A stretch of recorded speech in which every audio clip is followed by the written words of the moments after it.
India ইদারিন বেশি মাথার উপর উঠে গেছে, বুঝছেন না? ইন্ডিয়া ইদারিন বেশি মাথার উপর উঠে গেছে।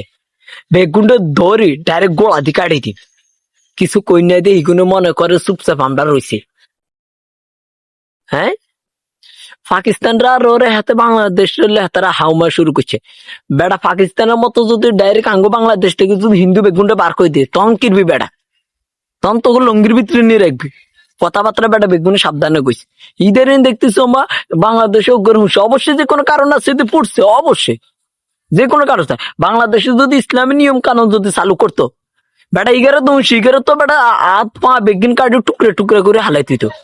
কিছু কনে দে বেটা তোরা মাথা তুড়ি গেছ, তোগো কপাল বালা, তোগো ফকা এতদিন ওই কি আছিল শেখ হাসিনা, হেতে হারানা তো মোদের কাছে হাঙ্গা বই যেত, হেতে বেটা যা তা কইছে, বুঝছিস না? হেতির ভালোবাসাতে না তোরা এতদিন আছে রে। যদি জামাত চলিয়ে গিয়ে তোগো লগে দানা থাকতো না, আইনের শর্টকাট করে দি, বুঝছিস না? তোরা অনেক মাথা তো উপরে উঠে গেছে বেড়া গল। ওর বেটা গলে বাংলাদেশ আর পাকিস্তান রইলে বেটা যাতা কয়, পাকিস্তানে কিছু কয় না দেনি কেন, ও পুটকে গাড়িয়ে নেবো বেটা, তোর অসিব্য গল বেটা ঈদের শিখিয়ে শুরু করে দিছে। বাংলাদেশ রইলে বেটা ভালোই যায়, অন সময় থাকতে ভালোই যায়।